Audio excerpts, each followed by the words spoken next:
Hello everyone. Good morning to all of you.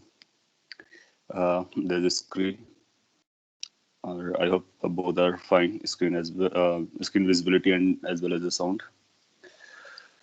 Yes, Yeah. sir. Okay. That's good.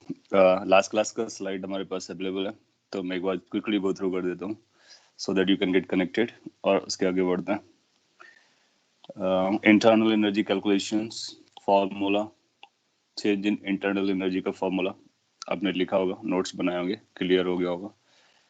Few questions we had to calculate the internal energy as well as its change, and this is true for ideal gas only. So for ideal gas we are studying molar heat capacity. Exactly क्या होता है उसके बारे में बताया गया. पर मोल के रिस्पेक्ट में हम लोग बात करते हैं. Heat capacity, specific heat capacity, all the term you need to remember. इस पर क्वेश्चंस रहते हैं. कांस्टेंट प्रेशर का scenario as well as constant volume, CP and CV short में इनको बोलते हैं. इनका मोलर हीट कैपेसिटी का फॉर्मूला वही रहता है, बट प्रोसेस को हम इंडिकेट कर देते हैं. जैसे कांस्टेंट टेम्परेचर पे बोलना हो तो हम यहाँ पे टी लगा देंगे, दैट मीन्स ये कांस्टेंट टेम्परेचर पर है. या कोई और प्रोसेस होगी उसका नाम दे देंगे. सो कांस्टेंट प्रेशर, कांस्टेंट वॉल्यूम, ये पॉपुलर रहते हैं. इनको हम लोग स्टडी करते हैं. इनके बीच का रिलेशन मेयर्स फार्मूला में देखा, काफी इंपॉर्टेंट रिलेशन है. सीपी बाई सीवी गामा होता है, ये भी आप जानते हो. डिग्रीज ऑफ फ्रीडम को गामा से लिंक कर सकते हैं. फिर ये जो टेबल है ये एक्सट्रीमली इम्पोर्टेंट है केटीजी थर्मोडायनेमिक्स में. मोर ओवर कांस्टेंट प्रेशर और कांस्टेंट वॉल्यूम पर कितना हीट का इन्वॉल्वमेंट होता है डायरेक्टली हम लोग कैलकुलेट कर सकते हैं सीपीसीवी को यूज करके. सो उस डेफिनेशन को यूज करके इंटरनल एनर्जी के बारे में एक खास पॉइंट है कि ये पाथ पर प्रोसेस पर डिपेंड नहीं करता है. It depends only on the initial and final conditions और फाइनल स्टेट्स. तो इसका मतलब ये स्टेट फंक्शन है, it's not a path function. ऐसा स्टेटमेंट पूछा जा सकता है. और इसको एप्लीकेशन कैसा पूछा जा सकता है. कोई ग्राफ बनाएगा तो बहुत सारी प्रोसेसेस होंगी, सो प्रोसेस पे डिपेंड नहीं होगा, इनिशियल और फाइनल पॉइंट्स पर डिपेंड करेगा. उसके बेसिस पे हम लोग बता सकते हैं. सो एंड देन इसके बाद क्वेश्चन था माइनर्स का. मीन फ्री पाथ के बारे में बताया गया. मीन फ्री पाथ का जो फॉर्मूला रहता है, ये फॉर्मूला होता है 1/πd² NV. ये बेसिक फॉर्मूला था. इस पे करेक्शन करके जो यूजफुल फॉर्मूला है वो ये हो जाता है √2 टाइम्स πd² NV, जहाँ पे डी डायमीटर ऑफ मॉलिक्यूल है, NV number of particles per unit volume है, दैट मीन्स पार्टिकल डेंसिटी है. और उसको अगर हम गैस के पैरामीटर्स पे लिखना चाहें तो इस तरह से लिखा जा सकता है KT divide by √2 πd²P. Viscosity को काउंट करेंगे तो फिर ये फॉर्मूला बन जाता है. यहाँ तक हम लोगों ने लास्ट क्लास में बात किया था. अब हम लोग इसके आगे बढ़ते हैं और थर्मोडायनेमिक्स की तरफ चलेंगे. Before we go for this thermodynamics, अभी तक जो हम लोग स्टडी कर रहे हैं और आगे भी जो स्टडी करेंगे, मोस्ट ऑफ द टाइम हम लोग आइडियल गैस इक्वेशन के बारे में बात करते हैं. आइडियल गैस इक्वेशन और इक्वेशन ऑफ स्टेट भी बोल सकते हैं इसको. सो आइडियल गैस इक्वेशन के टाइम पर जब आइडियल कंडीशन में लिखते हैं तो ये बनता है PV is equal to nRT. Chemistry में और इनफैक्ट फिजिक्स में भी हायर लेवल पे, केमिस्ट्री में हो सकता है अभी आपके सिलेबस में रहा हो, और हायर लेवल पे फिजिक्स पे जाओगे तो उस पर हम लोग आइडियल से रियल गैस की तरफ जाएंगे. फिर रियल गैस को स्टडी करने की कोशिश करते हैं, उसके लिए बहुत सारी इक्वेशंस बन करके आती हैं. उनमें से जो पॉपुलर है वो वैन डर वाल इक्वेशन है. तो रियल गैस इक्वेशन अगर आपसे कोई पूछ लेता है तो उसको यूज कर लेना. Real gas equation.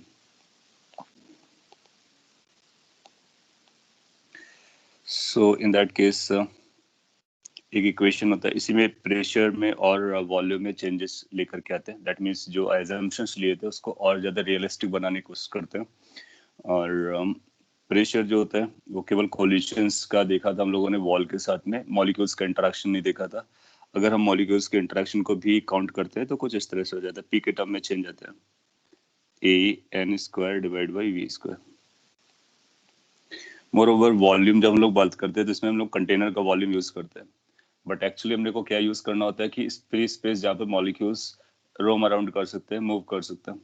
सो उसमें कुछ मॉलिक्यूल्स का भी साइज रहता है जो कि पहले इग्नोर किया गया था. अगर उसको भी आप काउंट करते हो तो एक करेक्शन इस पे आता है, this is equal to nRT. So real gas equations में ये अब मोस्ट पॉपुलर है, that's called van der Waals equation.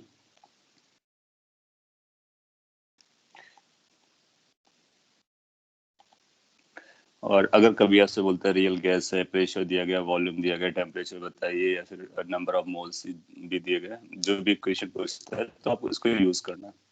इस वाली इक्वेशन में P फॉर प्रेशर है, V फॉर वॉल्यूम है, V वॉल्यूम है, N for number of moles है, और ये सारे यूजुअल टर्म्स है।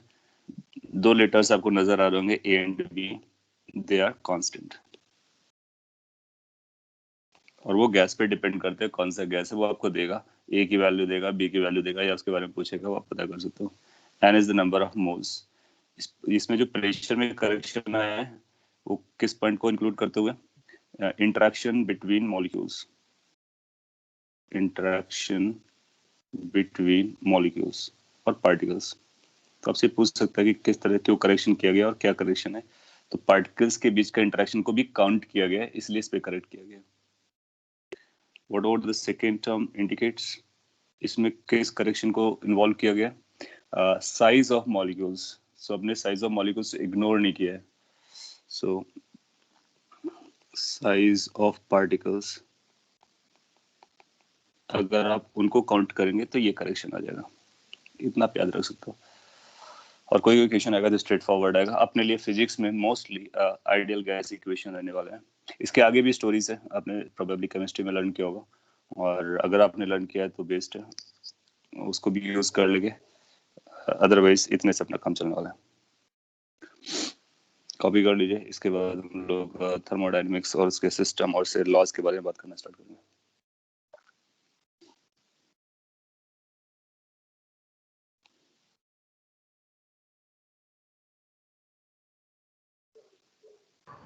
So, please can you show previous slide for a minute? Yeah, sure. Here we are.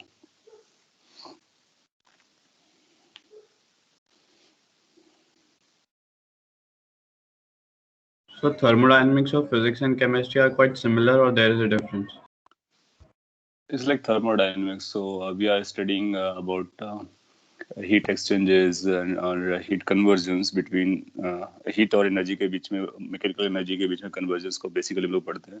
सो कोई भी सब्जेक्ट में पढ़ें, they are the same thing, but क्या होता है फोकस एरिया थोड़ा सा चेंज हो जाता है। हम लोग फिजिक्स वाले एंगल से वॉच करने की कोशिश करते हैं, वो केमिस्ट्री वाले एंगल से वॉच करने की कोशिश करते हैं। Rule and concepts they are same. Convention हो सकता है थोड़ा सा डिफर कर जाए, लिखने का स्टाइल थोड़ा सा डिफर कर जाए, but the core point remain the same. Done, sir. Thank you. Okay. और अगर आपने पढ़ रखा है या फिर आगे केमिस्ट्री पढ़ेंगे, देन यू विल फाइंड कि things are almost same. Representation का तरीका थोड़ा बहुत डिफरेंस हो सकता है, अगर कहीं कहीं पे होता है तो। थर्मोडायनेमिक सिस्टम और थर्मोडायनेमिक्स के बारे में पहले समझ लेते हैं क्या करते हैं। तो इसमें हम लोग बेसिकली स्टडी करते हैं, ब्रांच ऑफ साइंस है, वो सारी स्टोरी लिख सकते हैं अगर डेफिनेशन लिखना हो कि साइंस का एक ब्रांच है जिसमें हम लोग हीट एक्सचेंज के बारे में पढ़ते हैं और हीट मैकेनिकल एनर्जी के में जो कन्वर्जन्स होते हैं उसके बारे में पढ़ते हैं। सो किसके बारे में पढ़ते हो मैं लिख देता हूँ, study about exchange of heat between objects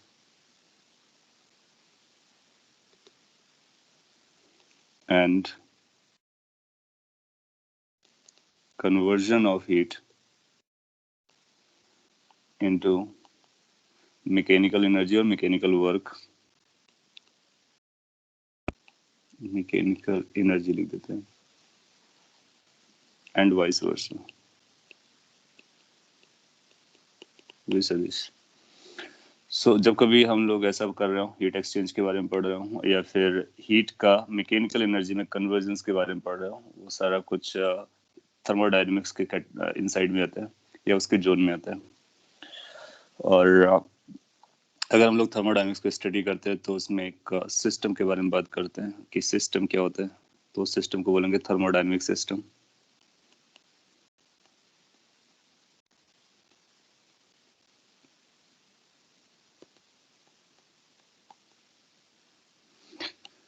system एक जनरल टर्म है जिसमें हम कुछ बाउंड्रीज की बात करते हैं और उस बाउंड्रीज के इनसाइड में कुछ एलिमेंट्स होते हैं और उस एलिमेंट्स के कलेक्शन को हम अपना सिस्टम मानते हैं। And what goes inside becomes our focus, what is outside that boundary that becomes the surrounding or outside world. और सिस्टम की जो बाउंड्रीज होती हैं, दे में बी रिजिड बाउंड्रीज, दे में बी प्रैक्टिकल बाउंड्रीज, दे में बी हाइपोथेटिकल बाउंड्रीज. तो किसी तरह की बाउंड्री से हम कितने भी नंबर ऑफ पार्टिकल्स या मॉलिक्यूल्स को कलेक्ट कर लेते हैं. थर्मोडायनामिक सिस्टम में कुछ रिक्वायरमेंट्स होते हैं कि जो नंबर ऑफ पार्टिकल्स होने चाहिए वो बहुत ज़्यादा लार्ज अमाउंट में होने चाहिए, और बाउंड्रीज भी क्लियर होनी चाहिए. सो उसको अगर हम लोग रिप्रेजेंट करें तो ये बेस्ड रिप्रेजेंटेशन होता है. जब कभी थर्मोडायनामिक सिस्टम की बात किया जाए तो आपके ख्याल में अगर ब्रेन में ये चीज़ आती है तो काम चलेगा. यू कैन इमेजिन कि अपने पास एक गैस का कलेक्शन है और वो किसी सिलेंडर के इनसाइड में है. So here is the gas which we have field.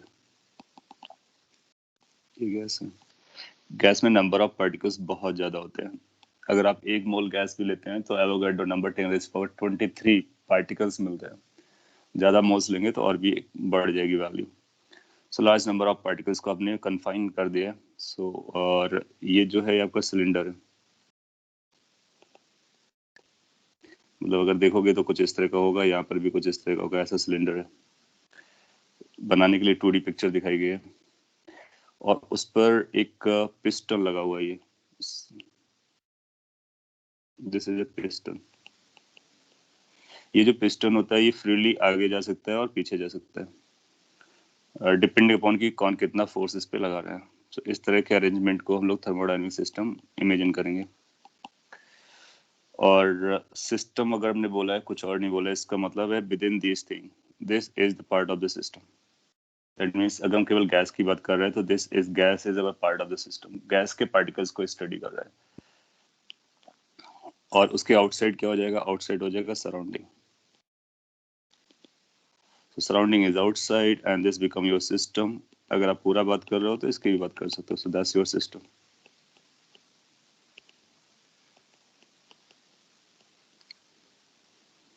Now system और surrounding को अगर आप मिला देते हो तो पूरा वर्ल्ड, ये पूरा यूनिवर्स बन जाता है. So universe is basically system and surrounding. That means surrounding includes everything except the system. So system plus surrounding is equal to universe. So ये टर्म्स हम लोग यूज करते हैं कि सराउंडिंग क्या है, सिस्टम क्या है, उसको डिस्टिंग्विश करते हैं. और आप सिस्टम के लिए कोई भी सिस्टम चूज कर सकते हो जिसमें नंबर ऑफ पार्टिकल्स ज्यादा हो और कन्फाइंड हो. इस तरह से जनरली यहाँ पर हम लोग ये एज्यूम करके चलेंगे कि फ्रिक्शन एब्सेंट है बिटवीन सिलेंडर एंड पिस्टन. तो फ्रिक्शन एब्सेंट है, ये फ्री है मूव करने के लिए.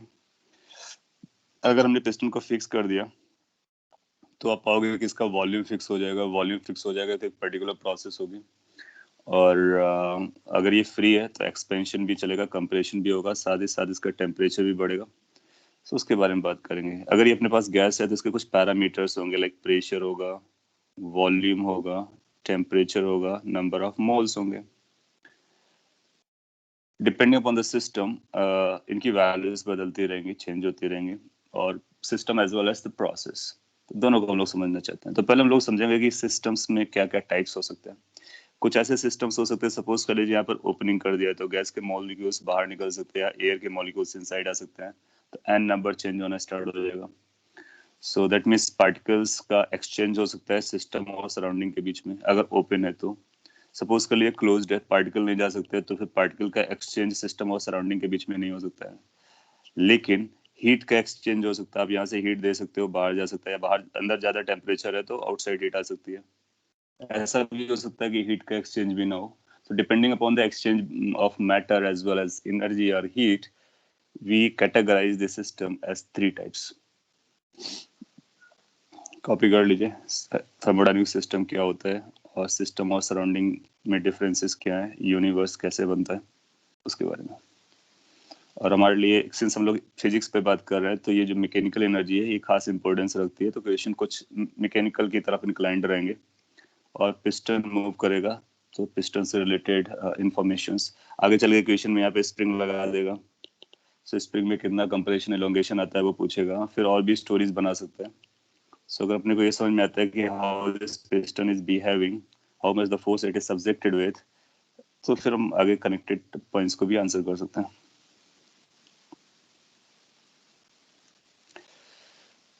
So type of system, type of thermodynamic system.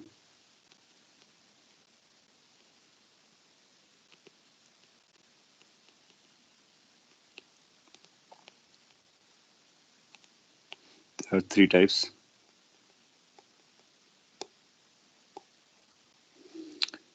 First one is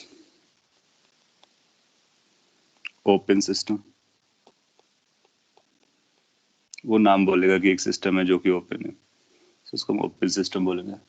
या फिर ओपन वर्ड नहीं यूज करता है तो फिर उसकी जो मीनिंग है उस मीनिंग को बताएगा.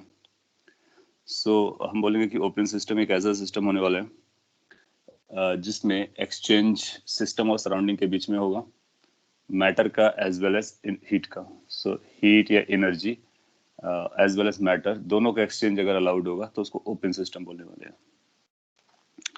सो we can write like short में मैं लिख रहा हूँ matter as well as heat, or you can call it as energy, can be exchanged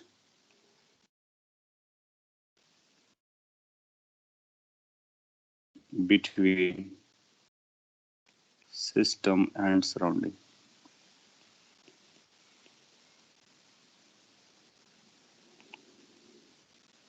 So that system in which this can be done is known as open system. जैसे भी आपको बताया था पिस्टन सिलेंडर वाला system है, suppose के लिए एक ओपनिंग कर देते हैं सिलेंडर में, तो फिर एयर मॉलिक्यूल्स पार्टिकल्स जो है वो इनसाइड आउटसाइड जा सकते हैं. और अगर जो वॉल्स हैं वो कंडक्टिंग है, हम लोग हीट ट्रांसफर पढ़ चुके हैं, तो अगर मेटल का सिलेंडर बना है तो इनसाइड हॉट होगा तो वो हीट कंडक्शन के थ्रू बाहर आ जाएगी, तो हीट भी एक्सचेंज हो रही है, पार्टिकल्स भी एक्सचेंज हो रहे हैं, तो उसको ओपन कैटेगरी में रखेंगे. जनरली हमारे पास जो क्वेश्चंस रहेंगे वो सेकंड टाइप के सिस्टम से रहेंगे, दैट इज क्लोज सिस्टम.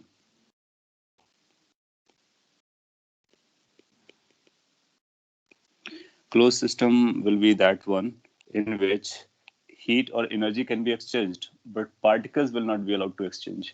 यानी मैटर को एक्सचेंज नहीं करा सकते हैं और हीट को एक्सचेंज करा सकते हैं. जैसे कि प्रीवियस है, सिलेंडर पिस्टन है, कंप्लीटली क्लोज्ड है, सो पार्टिकल एक्सचेंज नहीं कर पाएंगे, बट हीट कंडक्टिंग वॉल्स के थ्रू जा सकते हैं, उसको हम क्लोज सिस्टम कहते हैं. Only heat, that is energy, can be exchanged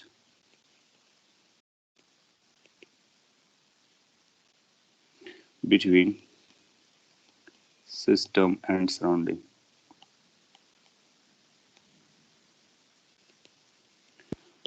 only लिखा हुआ है, इसका मतलब मैटर को एक्सचेंज करने का अलाउड नहीं है. तो इसका एग्जांपल भी पिस्टन सिस्टम, सिलेंडर सिस्टम से भी आप ड्रॉ कर सकते हो. Third is isolated system.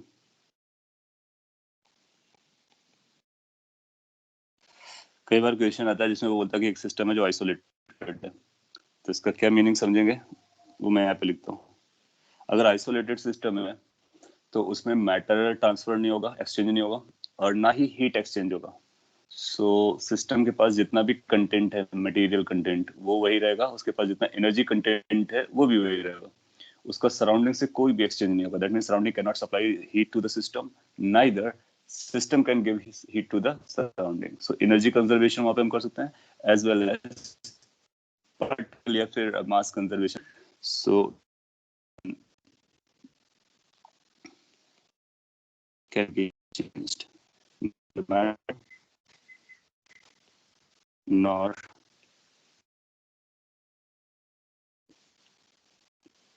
heat or energy, that you can call it as, can be exchanged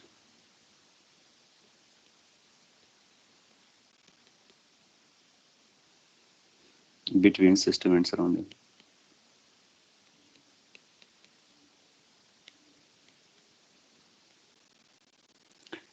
So आपके लिए जो खास पॉइंट होगा वो ये होगा कि जैसे उसने आइसोलेटेड सिस्टम बोला ना, तो अपने को समझना होगा कि हीट एक्सचेंज नहीं होगा, पार्टिकल का एक्सचेंज होगा या नहीं होगा वो तो अपने को समझ में आता है, लाइक सिस्टम आइसोलेटेड है, बाहर कुछ नहीं है, but heat will also not be exchanging. That's important point. और जब हीट एक्सचेंज नहीं होता है तो उसको एक प्रोसेस नाम देते हैं। आपने सुना होगा, उससे पहले हम लोगों ने कभी बात की होगी, यस प्रोबेबली की है, कि जब किसी सिस्टम और सराउंडिंग के बीच में हीट एक्सचेंज नहीं होता है, so that is a particular type of process. So उस प्रोसेस को हम लोग डीप में पढ़ने वाले हैं, और उस प्रोसेस के जितने भी कॉन्सेप्ट्स होंगे उसको लगा दिया करेंगे कप आइसोलेटेड सिस्टम पर। बाकी इन दोनों सिस्टम पर आप पाओगे हीट एक्सचेंज अलाउड है, तो फिर इन heat will be going from inside to outside और आउटसाइड टू इनसाइड, वो अलाउड रहेगा। कॉपी कर लीजिए, और कोई कंसर्न आ रहा हो तो पूछ लीजिए, अदरवाइज हम लोग आगे बढ़ेंगे। एनीबॉडी रिमेंबर्स कि जब हीट एक्सचेंज नहीं होता तो उस प्रोसेस का नाम क्या दिया था? Adiabatic process. Adiabatic हाँ, सो दैट्स एडियाबैटिक प्रोसेस। और उस एडियाबैटिक प्रोसेस के बारे में हम लोग और भी पढ़ने वाले हैं कि उसमें वर्क डन कितना होता है, उसकी इक्वेशन क्या होती है, प्रेशर, वॉल्यूम, टेम्परेचर किस तरह से चेंज होते हैं। सभी प्रोसेस को हम लोग डीप पे पढ़ने वाले हैं।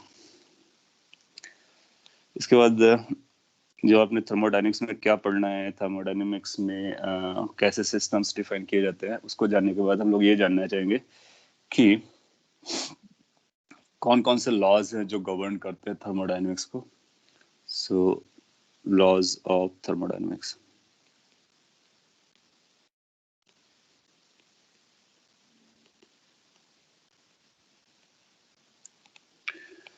There are couple of laws, और उन लॉज के बारे में लोग बात करते हैं one by one. First is known as zeroth law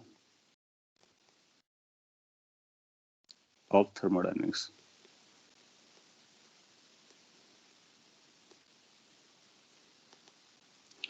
So इसका नॉमेनक्लेचर कुछ ऐसे स्टार्ट होता है, जो पहला लॉ है उसका नाम है जीरोथ लॉ, और फिर अगला जो लॉ होगा उसका नाम है फर्स्ट लॉ, उसके आगे जो है उसका नाम है second law. So that is zeroth law of thermodynamics. बहुत सिंपल है, ऑब्वियस है। इसको जीरोथ लॉ क्यों नाम दिया गया? एक्चुअली पहले फर्स्ट लॉ आया, सेकंड लॉ आया, स्टोरी आगे बढ़ गई, बाद में पता चला कि ये एक ऑब्वियस पॉइंट होता है, उसको भी लॉ बनाने की जरूरत है, क्योंकि और फिर उसको जब लॉ बनाया गया तो इसको जीरोथ लॉ दे दिया गया। और ये बहुत ऑब्वियस पॉइंट है, अभी देख करके भी समझेंगे कि कितना ऑब्वियस है।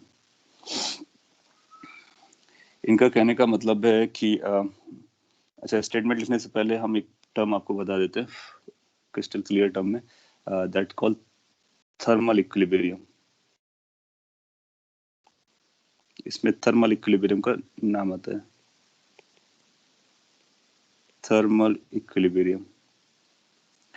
हम लोगों ने मैकेनिकल इक्विलिब्रियम देखा हुआ है, और जब उस समय इक्विलिब्रियम बताया होगा तो मैंने आपको बताया होगा कि 3 टाइप्स के इक्विलिब्रियम्स होते हैं। जब इक्विलिब्रियम वर्ड यूज किया जाएगा उसमें मैकेनिकल इक्विलिब्रियम हो सकता है, केमिकल इक्विलिब्रियम हो सकता है, थर्मल इक्विलिब्रियम हो सकता है।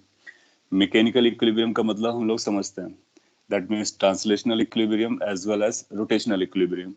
ट्रांसलेशनल इक्विलिब्रियम में फोर्स का जीरो होना होता है, रोटेशनल इक्विलिब्रियम में टॉर्क का जीरो होना होता है, और दोनों को कंबाइन करते हैं तो मैकेनिकल इक्विलिब्रियम होता है। We had a lot of story with that. इसके बाद केमिकल इक्विलिब्रियम, आप केमिस्ट्री में अब तक कई बार पढ़ चुके हो, ये इक्वेशन होता है, वो लेफ्ट टू राइट जाता है, राइट टू लेफ्ट जाता है, जो भी है, तो वहां पर भी एक इक्विलिब्रियम सेटअप होता है, उसको हम लोग बोलते हैं केमिकल इक्विलिब्रियम। और फाइनली थर्ड होता है thermal equilibrium. So all 3 are different, इनको कंबाइन करके हम उसको टोटल इक्विलिब्रियम बोलते हैं। नो, थर्मल इक्विलिब्रियम का मतलब क्या होता है? थर्मल इक्विलिब्रियम का अगर हम बात करें तो ऐसा बोलेंगे कि जो हीट एक्सचेंज होता है बिटवीन बॉडीज, वो नट सेल में जीरो हो जाता है। सो जब कभी ऐसी सिचुएशन होगी, heat exchange between the bodies will be settle down और विल बी जीरो, तो उसको बोलेंगे थर्मल इक्विलिब्रियम। जैसे अपने पास 2 बॉडीज हैं, बॉडी 1 है या फिर बॉडी ए, एक दूसरा बॉडी है बी। हम लोग स्टडी कर चुके हैं रेडिएशन और अदरवाइज कॉन्सेप्ट्स में कि ये हमेशा हीट को इसको सप्लाई करेगा। अगर केवल 2 अपने पास बॉडीज है और कुछ भी नहीं है, this is a system consist of 2 bodies only and there is nothing in this universe और in that system, then you'll find कि ए कंटिन्यूअसली हीट को रिलीज करेगा as per the previous theory. अगर ये हीट या radiations को emit करता है तो बी उसको एब्जॉर्ब करेगा, क्योंकि यही 2 बॉडी सिस्टम है। सिमिलरली बी कंटिन्यूअसली हीट को रिलीज करेगा और फिर ए को एब्जॉर्ब करना होगा। So A is supplying heat to B, B is supplying heat to A in this 2 body system. अगर ए का टेम्परेचर ज्यादा है तो फिर ए ज्यादा सप्लाई करेगा, जिससे उसका टेम्परेचर डाउन हो जाए और बी का टेम्परेचर बढ़ जाए, फिर वो दोनों के टेम्परेचर बराबर हो जाए। सो अगर इसका टेम्परेचर T1 है, ये T2 है, सो अगर टेम्परेचर्स दे आर डिफरेंट तो हीट एक्सचेंज चलेगा, नट सेल में वो नॉन जीरो होगा। लेकिन जब दोनों के टेम्परेचर्स बराबर हो जाएंगे तो the amount of heat exchange by A to B and then B to A both will become equal. तो जिस कंडीशन में दोनों टेम्परेचर इक्वल हो जाते हैं उस कंडीशन को हम बोलते हैं that is a thermal equilibrium condition. So definition क्या बनेगी? In thermal equilibrium there is no net exchange between two objects in a two body system. तो ऐसा लिख सकते हैं there is no net heat exchange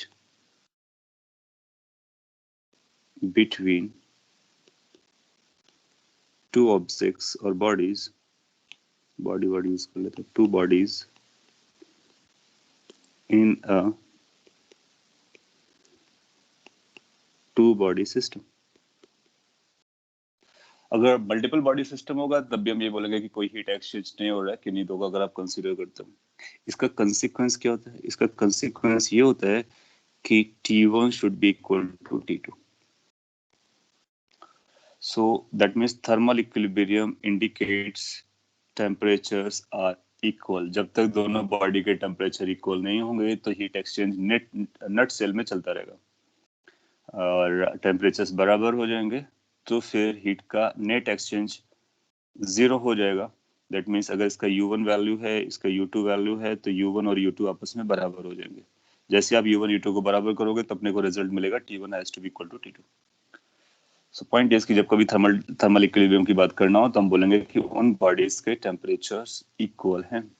suppose कर लीजिए कोई बॉडी आपके रूम पर रखी हुई है, किसी बॉडी को आप देखते हो, अपने फोन या टैब या लैपटॉप को देखते हो, तो उसका टेम्परेचर सराउंडिंग के टेम्परेचर के बराबर है।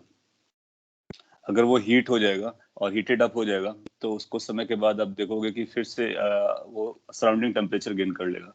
सो उस समय जब हीटेड अप होगा तो वो ज्यादा हीट को रिलीज करेगा, सराउंडिंग से कम हीट को एब्जॉर्ब करेगा और वो डिफरेंस को नलीफाई कर देगा ओवर द टाइम। तो जब ये नलीफाई हो जाएगा उस समय वो थर्मल इक्विलिब्रियम पर होगा, लेकिन जब हीट अप होगा उस समय थर्मल इक्विलिब्रियम पर नहीं होगा। सो ये थर्मल इक्विलिब्रियम कंडीशन है। So temperatures of the two bodies should be equal. जब कभी थर्मल इक्विलिब्रियम के बारे में बात करेगा तो हम लोग इसको यूज कर लेंगे। अब हम जीरोथ लॉ का स्टेटमेंट दे देते हैं। ये बोलता है कि अगर अपने पास दो बॉडीज हैं और वो थर्मल इक्विलिब्रियम पर है, दूसरी दो बॉडीज है थर्मल इक्विलिब्रियम पर हैं, तो आपस में कंक्लूजन निकाला जा सकता है। That means if body A is in thermal equilibrium with body B and B is in thermal equilibrium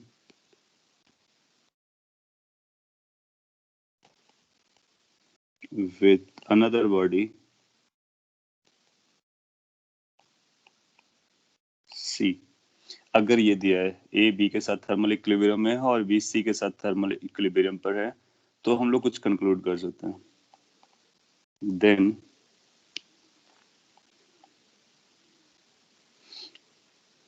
A will also be in thermal equilibrium with C. So you'll find this kind of this is easier. अगर A भी thermal equilibrium में, B C thermal equilibrium में, तो A C भी thermal equilibrium में होंगे, ये हम गारंटी से बोल सकते हैं। So that's called zeroth law of thermodynamics. इसको अगर लोग मैथमेटिकली लिखें तो ऐसा कह सकते हैं कि if TA is equal to TB, that means A and B are in thermal equilibrium, and TB is equal to TC, that means B and C are in thermal equilibrium, then TA will be equal to TC. That means A and C will also be in thermal equilibrium. So इसी को language wise यहाँ पर लिख दिया गया, copy कर लीजिए, फिर हम लोग आगे बढ़ते हैं। You'll find कि ये ऑब्वियस जैसा लग रहा है और इसी को फिर जीरोथ लॉ ऑफ थर्मोडायनेमिक्स के नाम से हम लोग बुलाते हैं। तो इस पर कोई खास क्वेश्चन नहीं आएगा, ये जो आएंगे ये सारे पॉइंट्स तो आप इनहेरेंटली यूज कर ले जाओगे। बट अगर कभी वो स्टेटमेंट बोलता है कि थर्मल जीरोथ लॉ क्या होता है एग्जैक्टली बताइए, तो बता सकते हैं, या फिर थर्मल इक्विलिब्रियम क्या है वो उससे रिलेट कर सकते हैं।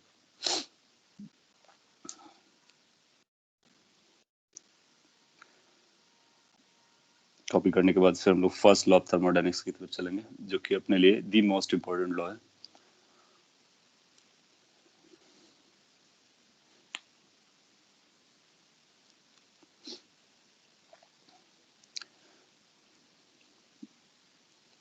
ओके, सो कंक्लूड कुछ ऐसा है, thermal equilibrium means temperatures of the two bodies are equal, और अगर ऐसा है तो फिर ऐसा क्लेम कर सकते हैं।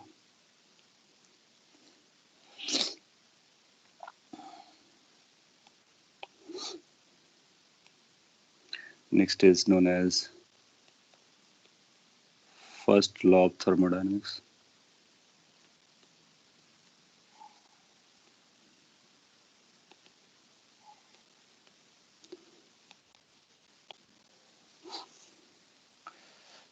केमिस्ट्री में भी आप फर्स्ट लॉ ऑफ थर्मोडायनेमिक्स पढ़ेंगे। यहाँ पाएंगे थोड़ा सा आपको डिफरेंस मिलता है, the way we state the statement and कुछ प्लस माइनस का डिफरेंस रहता है। सो अगर आप लैंग्वेज को जो डिफाइन की गई उस लैंग्वेज को क्लियरली पढ़ेंगे तो फिर जो इक्वेशंस बनेंगी वो आपको इजीली डाइजेस्ट हो जाएंगी। कई बार स्टूडेंट बोलता है कि सर यहाँ पे प्लस लिया है, केमिस्ट्री में माइनस था, माइनस केमिस्ट्री में बोलता है कि फिजिक्स में ऐसा हुआ था। So we define it little bit different because of some purposes. तो जो जैसी डेफिनेशन है आप उसके अकॉर्डिंग वर्क करेंगे। एक बार दोनों को आप लर्न कर लेते हैं the two ways of expressions, तो फिर आप किसी भी तरह से उसको हैंडल करेंगे, चाहे वो केमिस्ट्री हो या फिजिक्स हो, it will be giving you correct answer. ये जो फर्स्ट लॉ ऑफ थर्मोडायनेमिक है ये एनर्जी कंजर्वेशन पे बेस्ड है। तो आपसे पूछ सकते हैं कि ये किस पर बेस्ड है, तो based on conservation of energy. यहाँ पर जब हम लोग एनर्जी कंजर्वेशन की बात कर रहे हैं, कंजर्वेशन ऑफ एनर्जी की बात कर रहे हैं, तो यहाँ पर एनर्जी का ब्रॉडर मीनिंग है, this is not the conservation of mechanical energy. आपने पढ़ा था मैकेनिक्स में conservation of mechanical energy, so that was like कि कुछ कंजर्वेटिव फोर्सेस होते हैं तो हम लोग काइनेटिक प्लस पोटेंशियल के सम को कांस्टेंट ट्रीट करते हैं। दिस इज रादर ब्रॉडर कि हम कंजर्वेशन ऑफ एनर्जी करेंगे, this energy can be mechanical, can be thermal, या फिर जो भी फॉर्म ऑफ एनर्जी होगा, हीट को भी हम उसमें इंक्लूड करने वाले हैं। इसके लिए अपने को इस लॉ को समझने के लिए कुछ टर्म्स जानने की जरूरत होती है। जैसे कि एक टर्म इन्वॉल्व होता है जिसका नाम है हीट, हीट के बारे में हम लोग जान चुके हैं। दूसरा टर्म इन्वॉल्व होता है जिसका नाम है internal energy. Last few lectures में हम लोगों ने बात की कि इंटरनल एनर्जी गैस के लिए क्या यूज करते हैं। और एक टर्म यूज होता है जिसका नाम है work done. So in three terms को यूज करके हम लोग स्टेटमेंट बनाते हैं और उस स्टेटमेंट के बारे में बात करते हैं, इनमें आपस में लिंक क्रिएट करते हैं। स्टेटमेंट देने से पहले क्या चल रहा होता है उसके बारे में थोड़ी सी और बात कर लेते हैं। तो मैं आपको एक थर्मोडायनेमिक सिस्टम बना के बताता हूँ और उसको आपको समझना है, and then you can easily link it, जो आपने अभी तक लर्न किया है उसी से लिंक कर सकते हैं। लेट्स से आपने इस पे गैस को फिल कर रखा है और सिलेंडर पिस्टन सिस्टम है। Piston is free to move, so that can move easily. और लेट्स से कि आप इस सिस्टम पर ये पहले थर्मल इक्विलिब्रियम पर था, इसके बाद आपने इसको हीट सप्लाई किया, हीट सप्लाई किया। इस हीट सप्लाई को हम लिखेंगे delta Q. So delta Q is the amount of heat that we are supplying to the system. किसी भी सिस्टम को आप हीट देते हो तो हम लोगों ने पढ़ा है कि अगर आपने हीट दिया तो इसका टेम्परेचर चेंज कर जाएगा, तो इसका टेम्परेचर बेसिकली बढ़ जाएगा। अगर हीट देते हैं तो टेम्परेचर बढ़ता है, हीट निकालते हैं तो टेम्परेचर कम होता है, एज ऑब्वियस एज एनीथिंग। साथ ही साथ ये जो गैस है ना वो एक्सपेंड करने की कोशिश करेगा, एक्सपेंड करने की कोशिश करेगा तो इस पर फोर्स बढ़ जाएगा। पहले इक्विलिब्रियम पे रहा होगा, अब यहाँ पर फोर्स बढ़ जाएगा, क्यों? क्योंकि प्रेशर बढ़ गया है। फोर्स बढ़ जाएगा तो ये इसको मूव कराएगा, पिस्टन को पुश करेगा, पुश करेगा तो एक्सपेंड करेगा, वॉल्यूम बढ़ जाएगा। फोर्स लगाया, डिस्प्लेसमेंट कॉज होगा तो वर्क डन आएगा। सो एक वर्क डन आएगा। सो 3 टर्म्स हमारे पास आ गए, heat, work done and delta T. We know कि जो डेल्टा टी है वो इंटरनल एनर्जी से लिंक होता है, क्योंकि delta U is equal to N C B delta T होता है। एन पता होगा, सी बी पता होगा, तो delta U delta T they are similar terms as per as the qualitative concern. Qualitatively अगर हम लोग बात करें तो सेम है, क्वांटिटेटिवली नंबर में अंतर होता है, एन सी बी से मल्टीप्लाइड होता है। So when we supply heat, temperature goes up and the system expands. That means system perform works on the surrounding. अगर इस तरह से टर्मिनोलॉजी दी गई है तो इनको हम पॉजिटिव ट्रीट करते हैं। That means delta Q is will be considered positive if you are supplying heat to the system. Delta U will be considered positive if the temperature is rising up. Delta W will be considered as positive when the system performs work on the surrounding. So ये इनके terms है और इन्हीं terms को इनको आपस में link करते हैं। तो स्टेटमेंट क्या बनता है वो मैं यहाँ पे देता हूँ, फिर इक्वेशन उसकी टाइप कर देते हैं। स्टेटमेंट कुछ ऐसा जाएगा,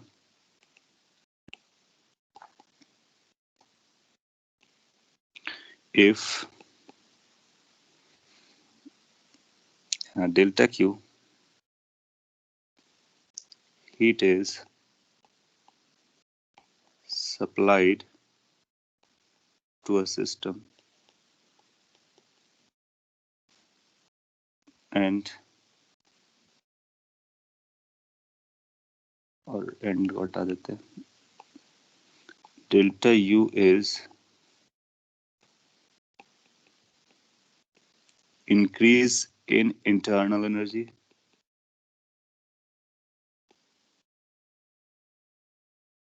of the system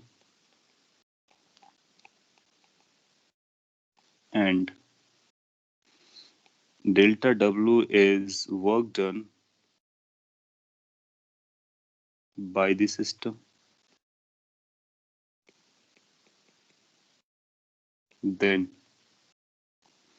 we can have this thing कि अगर आपने ही एनर्जी सप्लाई किया, heat is nothing but energy, उस एनर्जी से कुछ एनर्जी बढ़ा और कुछ एनर्जी मैकेनिकल वर्क कर रहा है। So whatever you are giving it basically is being used in two purposes. So as per the energy conservation, supplied is equal to used. So we can claim as कि जो delta Q की value है that is going to be equal to delta U plus delta W. So this is the first law of thermodynamics और इस पर हम लोग ये पता कर सकते हैं कि कितना हीट का इन्वॉल्वमेंट आएगा अगर हम ये मेजर कर लें कि कितना इंटरनल एनर्जी का चेंज आया है और कितना वर्क परफॉर्म किया गया है। तो दोनों को ऐड करके हम टोटल हीट के बारे में बात कर सकते हैं। इसको अदरवाइज भी सॉल्व कर सकते हैं, अगर हीट पता है तो इन वैल्यूज के बारे में भी हम लोग बात कर सकते हैं। जनरली डेल्टा यू हमको पता होता है कैसे निकालना है, ये गैस पे डिपेंड करता है। कपल ऑफ लेक्चर्स में हम लोग बात कर चुके हैं, एनसीबी डेल्टा टी होता है। So delta U we know how to find out, delta W अभी हम लोग लर्न करेंगे हाउ टू कैलकुलेट। इनफैक्ट हम लोग मैकेनिक्स में जान चुके हैं कैसे कैलकुलेट किया जाता है, तो इन दोनों को कैलकुलेट करके हीट के बारे में हम पता कर सकते हैं। कॉपी कर लीजिए sir. Yes sir, the work change which we are going to calculate is going to be by the like if pressure is applied, so pressure is also force upon area, so we'll find out force and then we'll find out displacement. yes Yes. yes so we can find the force and then displacement, so we can write what the work done is। उसी को और simplified version में बना लेंगे in terms के बारे में, pressure temperature volumes के टर्म में। और इनफैक्ट जो इंपॉर्टेंट प्रोसेसेस उनका वर्क डन का एक्सप्रेशन ड्राइव करेंगे हम लोग और उसको याद भी रखेंगे, तो एग्जाम में हम लोग क्विकली आंसर दे सकते हैं।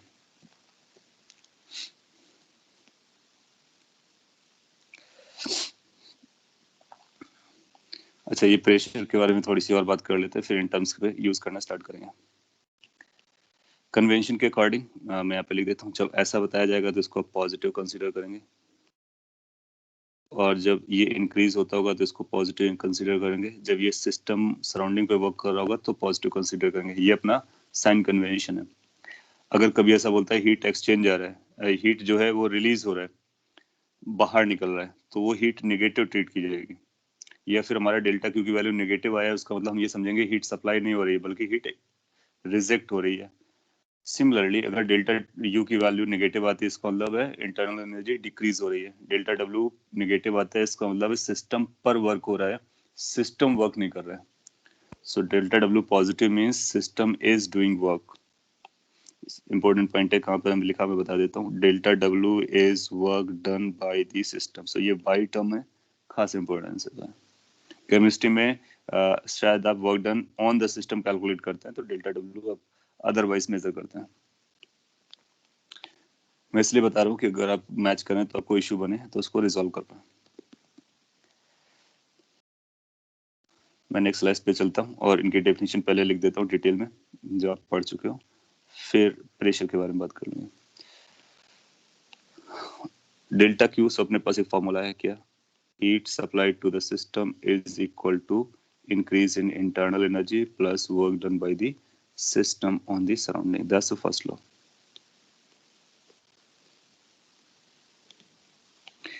यहाँ पर डेल्टा यू कैसे पता करेंगे? डेल्टा यू पता करना बहुत आसान है, NCV delta T. That's all. So this is how we can calculate what the delta U is. How to get the delta W? That's work done by the system.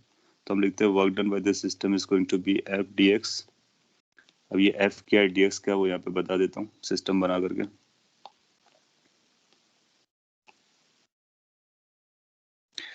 सो यहाँ पर force लगने वाला है, अगर ये गैस है expand किया गया तो यहाँ पे फोर्स लगेगा, जो कि नेट फोर्स आएगा उसको हमने को पता करना है. पिस्टन अगर आपका यहाँ पे पहुंच गया, so this is going to be the displacement that you can call as a delta X. ये हम मान के चलेंगे कि इक्विलिब्रियम मेंटेन करके चलता है, रिवर्सिबल प्रोसेस टाइप. सो ये फोर्स कांस्टेंट रहता है थ्रू आउट, ये अपने को मानना होगा. डेल्टा एक्स चला गया तो इसको हम जनरल अगर फॉर्मूला बनाना चाहें तो पहले हम लोग ये लिखते हैं, फिर डॉट प्रोडक्ट करेंगे तो एफ को एफ रखने देंगे और सेम डायरेक्शन में जा रहा है इसलिए डेल्टा एक्स लिख सकते हैं, डी एक्स लिख सकते हैं. अभी हम लोग डी एक्स लिखते हैं, ज़्यादा सही रहेगा, जनरल फॉर्मूला बन के आएगा. लेट्स से डी एक्स है. सो एफ के बारे में क्या लिखेंगे, F can be written as a pressure and divide by area. कुछ गड़बड़ कर दिया. Force pressure is equal to force by area होता है, तो ये पी इंटू एरिया बनेगा. करेक्ट कर लीजिए, जहाँ पर एरिया इसका क्रॉस सेक्शनल एरिया आएगा. सो ये बनेगा P into A D X. Then after you can write A D X को एक साथ. अगर एरिया और डी एक्स को मल्टीप्लाई कर दे तो क्या ये वॉल्यूम बन जाएगा, इस वॉल्यूम को हम लोग डी वी लिख सकते हैं. सो ये ए डी एक्स हो जाएगा. This A D X can be written as D V. So point is कि वर्क डन की डेफिनेशन हमने को मिल गई. So, जब कभी अपने को वर्क डन कैलकुलेट करना हो किसी भी प्रोसेस का तो इस फॉर्मूले को यूज करेंगे. नाउ आप पाओगे ये जो वर्क डन है ये प्रोसेस पे डिपेंड करेगा, unlike internal energy change. Internal energy केवल इनिशियल और फाइनल स्टेट पे डिपेंड करता है, इसलिए उसका फॉर्मूला डायरेक्टली अपने पास पता रहता है. डेल्टा टी पता होगा तो आपको आंसर पता चल जाएगा. लेकिन डेल्टा डब्ल्यू हम नहीं बता सकते हैं, क्योंकि अगर पी कांस्टेंट होगा तभी बाहर निकालेंगे, पी वेरिएबल होगा तो अलग वैल्यूज आएगी, और वी, सो पी और वी के बीच के रिलेशन के बारे में हमको पता करना होता है. सो ये जो वर्क डन है इस फॉर्मूले से निकालेंगे. इसके कुछ खास पॉइंट्स है तो यहाँ पे लिख सकता हूँ. Work done depends on process और path. Unlike the internal energy, work done depends on the process or path. So it is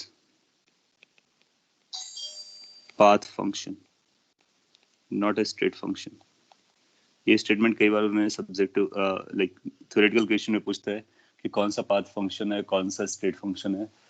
तो हम बोलेंगे कि अगर प्रोसेस आपकी अलग है, इनिशियल एंड फाइनल स्टेट अगर दो केसेस में सेम रहता है तो तब भी वर्क डन अलग अलग आ सकता है. लेकिन इंटरनल एनर्जी का चेंज केवल स्टेट पे डिपेंड करता है. सो कोई भी प्रोसेस होगा उसको हम इस कैलकुलेशंस के अकॉर्डिंग उसका वर्क डन कैलकुलेट करने वाले हैं. अब आपको डेल्टा यू निकालने का आइडिया पता है, डेल्टा डब्ल्यू निकालने का आइडिया पता है, तो डेल्टा क्यू हम फर्स्ट लॉ ऑफ थर्मोडायनामिक्स से बता सकते हैं. जनरली क्वेश्चन यही आता है कि या तो वो आपसे वर्क डन पूछेगा या से हीट, या आपको हीट का इन्वॉल्वमेंट पूछेगा.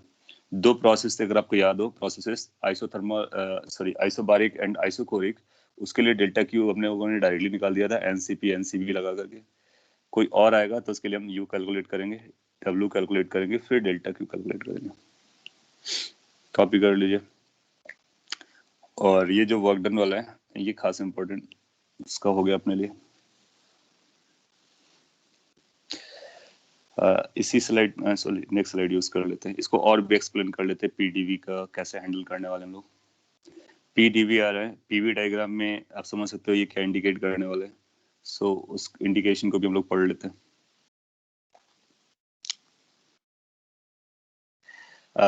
नेक्स्ट स्लाइड में जाने से पहले कुछ पॉइंट यहाँ से कैरी कर सकते हैं। अच्छा, ये डेल्टा डब्ल्यू पॉजिटिव कब आएगा, नेगेटिव कब आएगा? तो जब ये एक्सपेंशन हो रहा होगा, दैट मीन्स गैस एक्सपैंड कर रही होगी, that means volume of the gas बढ़ रहा होगा। तो जब वॉल्यूम ऑफ द गैस बढ़ रहा होगा तो वर्क डन पॉजिटिव आएगा। और अगर गैस कंप्रेस हो रही है, सपोज कर लीजिए बाहर का प्रेशर ज्यादा कर दिया गया, तो अगर ये कंप्रेस हो रहा होगा तो वर्क डन निगेटिव आएगा, क्योंकि फोर्स हमको सिस्टम का देखना है। तो फोर्स तो इसको बाहर लगेगा, डिस्प्लेसमेंट अंदर आया तो निगेटिव आ जाएगा। So when the gas expands work done is positive, when this contracts और compression is there then it is negative. So वो भी पॉइंट आप लिख सकते हो। In case of compression work done is negative, in case of expansion work done is positive। तो कई बार ऐसा बोलेगा there's a gas which is expanding means work done is positive। so we got to know like कि work done जो है delta W that came out to be integration PdV। आप चाहो तो इसको ऐसे भी लिख सकते हो DW differential work done that is going to be PdV, फिर दोनों को इंटीग्रेट कर दो तो ये बन जाएगा। तो इस तरह से भी लिखा जा सकता है। हाँ, इन केस अगर आप ग्राफ बनाते हो, हम लोग जानते हैं कि पॉपुलर ग्राफ्स जो आएंगे थर्मोडायनेमिक्स में वो पीवी डायग्राम होते हैं। और हम किसी प्रोसेस के बारे में बात करेंगे, जैसे कि ये प्रोसेस है और लेट्स से कि ये 1 एक स्टेट था, सेकंड एक अनदर स्टेट है। सो 1 और 2 ये सब बोलेंगे एक स्टेट को इंडिकेट कर रहा है, first initial state final state. इसके बीच में इनफाइनेटली मैनी स्टेट्स हैं। सो सिस्टम आपका एक स्टेट से दूसरे स्टेट पे जा रहा है। जब हम किसी स्टेट की बात करते हैं तो उस स्टेट का अपना P होता है, उसका V होता है, उसका T होता है। दैट मीन्स पूरी कंडीशंस हमको पता रहती हैं। नेक्स्ट स्टेट पर उसके पास P होगा, उसका खुद का V होगा, उसका खुद का T होगा। PV हम लोग यहाँ से देख करके बता सकते हैं और T निकालने के लिए PV इक्वल टू NRT को यूज कर सकते हैं। इसीलिए इसको हम स्टेट इक्वेशन भी कहते हैं। सो कई बार this equation is known as state equation, state equation of ideal gas। So ideal gas की स्टेट इक्वेशन ही होती है, दो वेरिएबल पता हो तो तीसरा हम लोग यहाँ से पता कर लेते हैं। नो, ये केवल दो स्टेट नहीं है, बल्कि ये इनिशियल एंड फाइनल है, बीच में इनफाइनाइटली मैनी स्टेट्स हैं। तो कोई सिस्टम अगर चेंज करता है तो उसका प्रेशर चेंज करेगा, वॉल्यूम चेंज करेगा, टेम्परेचर चेंज करेगा, करते करते किसी इनिशियल से फाइनल पे जाएगा, बीच में बहुत सारे स्टेट्स को क्रॉस कर रहा होगा। तो उसको हम प्रोसेस कहते हैं। तो process is basically collection of states in which system goes from one given state to another state. No, इस पर जनरली अपने को क्या होगा कि अभी इस पिक्चर को देख करके ये नहीं पता चलेगा कि हम वन स्टेट से टू स्टेट की तरफ जा रहे हैं या टू स्टेट से वन स्टेट की तरफ जा रहे हैं। That means which one is initial, which one is final, we can not predict by looking at this graph. So उसको आइडेंटिफाई करने के लिए हम एरो लगा देते हैं। अगर हमने इस तरह से एरो लगाया, so that is going to indicate कि initial state was 1, final state is going to be 2। अगर हमने एरो को इस साइड से लगाया सो हमारा मीनिंग बदल जाएगा। हमारा मीनिंग ये बदलेगा कि initially was 2, final is 1। So arrow को देख करके हम बता देते हैं। नाउ सपोज कर लीजिए इस तरह का एरो हमने बनाया। सो इनिशियल स्टेट 1 को बता रहा है और फाइनल स्टेट 2 को बता रहा है। फिर आप देखोगे कि इनिशियल स्टेट के करस्पॉन्डिंग वॉल्यूम ये हो जाएगा, so that's V1। Final state के करस्पॉन्डिंग वॉल्यूम ये हो जाएगा, दैट इज V2। और अगर आप इस एरिया के बारे में बात करते हैं, इस एरिया के बारे में बात करते हैं, सो इस एरिया को हम लोग क्या लिख सकते हैं? Can we write this area as, यहाँ पे लिख दे रहा हूँ area. Can we say this area is going to be integration PdV and it is running from initial volume V1 to final volume V2. So this area will become the definition of work done. So area under the graph will be equal to work done. So ये work done के बराबर हो जाता है। सो PV diagram में आप area को major कीजिए, एरिया को मेजर करके हम बता सकते हैं कि ये वर्क डन के बराबर आ रहा है। अच्छा, इस ग्राफ को देख करके आप ये बता सकते हो कि ये वर्क डन पॉजिटिव आएगा या निगेटिव आएगा। जिस तरह से ग्राफ मैंने प्लॉट किया है, इस पर्टिकुलर ग्राफ में whether this area has to be written as positive or negative, that means whether work done has to be said as a positive or negative. Sir, positive. Positive. How you are going to identify is positive? So because volume is increasing. Because volume is increasing. Yes. So अपने को देखना है कि volume क्या हो रहा है। Volume increase कर रहा है, हम 1 to 2 जा रहे हैं, सो वॉल्यूम बढ़ रहा है। वॉल्यूम बढ़ रहा है तो ये एक्सपेंशन है, और जब कभी एक्सपेंशन होता है तो वर्क डन पॉजिटिव आता है। सो अगर एरो 1 से 2 है तो पॉजिटिव होगा, 2 से 1 है तो नेगेटिव होगा। सो एक्सपेंशन होता है, वॉल्यूम इंक्रीज करता है तो वर्क डन पॉजिटिव आएगा, तो इस केस में ये पॉजिटिव आएगा। ठीक है, तो पता कर सकते हैं। सो ग्राफिकल क्वेश्चन आएंगे, कोई प्रोसेस दे देगा, बोलेगा वर्क डन बताइए, तो आप एरिया निकालेंगे, वो सिंपल सा फिगर देगा जिसका एरिया इजीली पता किया जा सके। सो वर्क डन को इस तरह से लिख सकते हो, इस तरह से लिख सकते हो, ग्राफ से इंडिकेट कर सकते हो, प्लस माइनस आप आइडेंटिफाई कर सकते हो, एरिया में वॉल्यूम बढ़ रहा है कम हो रहा है उसको चेक करके, और इंटीग्रेट करके भी बता सकते हो। तो ये अपना हुआ वर्क डन, और इंटरनल एनर्जी डिटेल में हम लोग बात कर चुके हैं। अब हम डेल्टा क्यू को पता करने की कोशिश कर सकते हैं। कॉपी कर लीजिए यहाँ तक।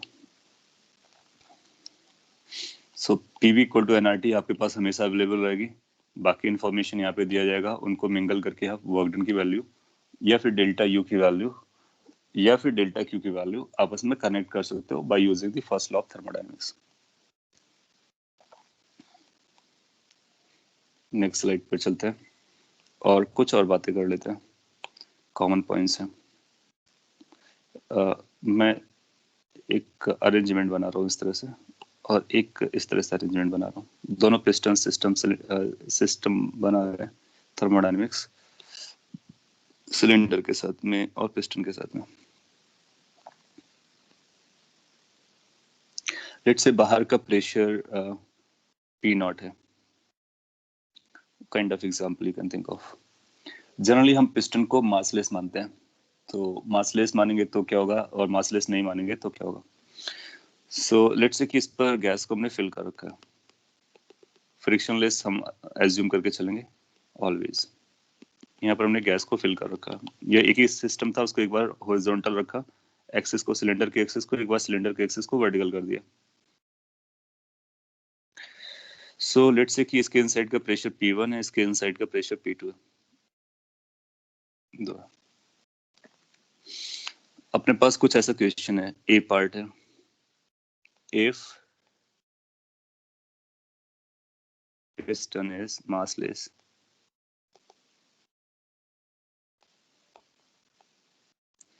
तो फिर क्या आएगा P1 और P2 का रिलेशन। ऑप्शंस में दे रहा हूँ, P1 P2 में इस तरह का रिलेशन आएगा।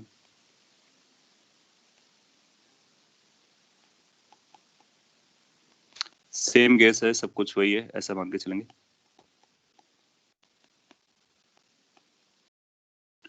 So in case piston is massless, what is going to be the condition?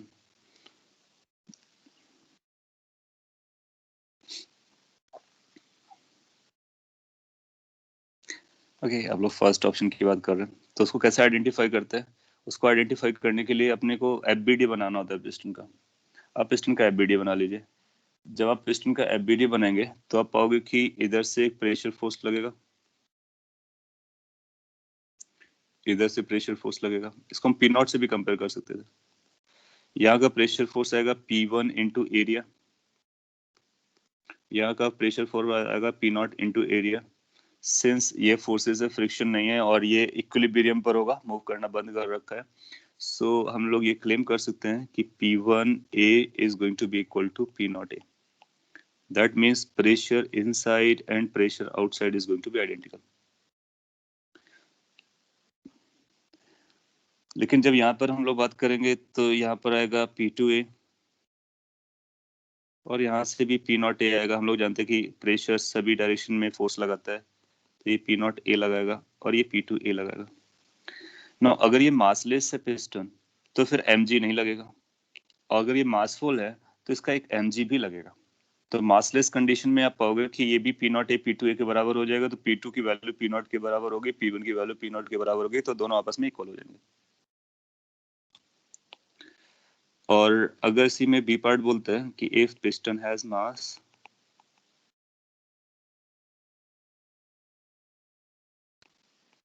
कितना मास है वो मैटर नहीं कर रहा है, तो फिर हम कौन सा आंसर देंगे? सेम ऑप्शन हमारे पास है।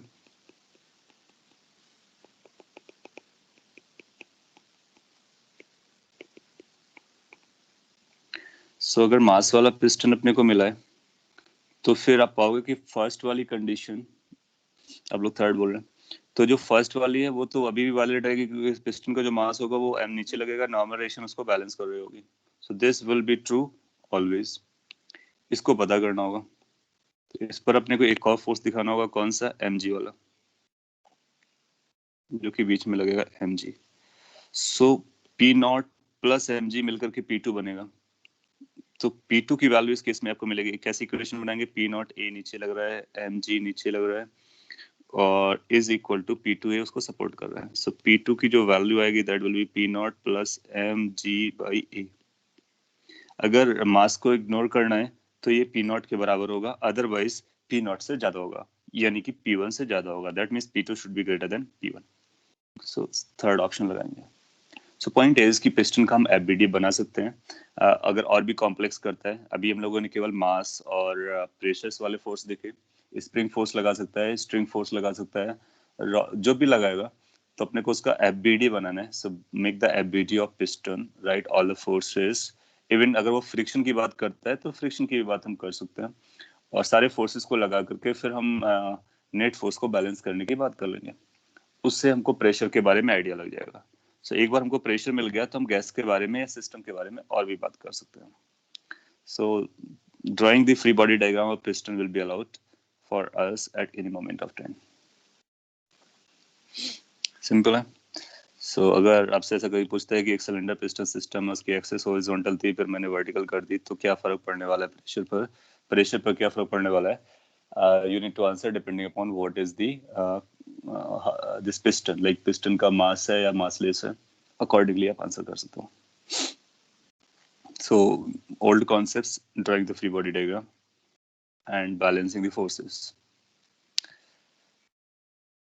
आगे चलते हैं। अब हम लोग फर्स्ट लॉ ऑफ थर्मोडायनेमिक्स को यूज करने की कोशिश करते हैं। तो उसको यूज करने के लिए अपने को पहले कुछ बेसिक थर्मोडायनेमिक प्रोसेसेस है उन पर यूज करते हैं, फिर जनरल केस के लिए यूज कर लेंगे। तो कुछ ऐसा हेडिंग डाल सकते हैं, सब important. Thermodynamic processes.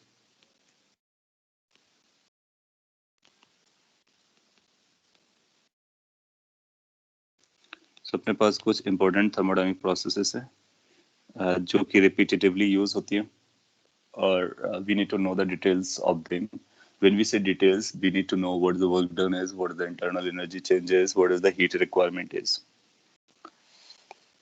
So we can call it as the first isobaric process.